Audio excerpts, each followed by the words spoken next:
আমি এখানে ইংরেজি ডিপার্টমেন্ট 12 ইয়ার্সের স্টুডেন্ট।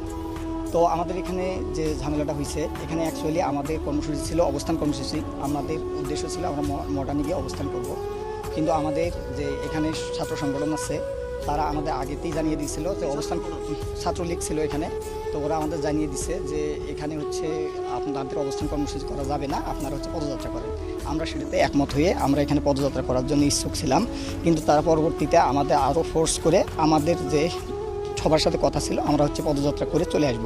কিন্তু আমাদের যখন ক্যাম্পাসের গেটে যখন চলে গেছে তখন ছাত্রলীগ সহ বাকি স্যাররা যারা আছে তারা আমাদের হচ্ছে বাধা প্রদান করছে। স্যাররা অ্যাকচুয়ালি যখন সামনে আছে তখন পিছন থেকে এবং তাদের যারা তৃতীয় পক্ষ ছিল তারা স্যারের উপর আক্রমণ করে সেই দায় আমাদের সাধারণ শিক্ষার্থীদের উপর চাপানোর চেষ্টা করছে। এই রকম যে আন্দোলন থাকে সেই আন্দোলনগুলোতে বরাবরই ছাত্র তৃতীয় পক্ষ ঢুকে এবং সাধারণ শিক্ষার্থীদের উপর দায়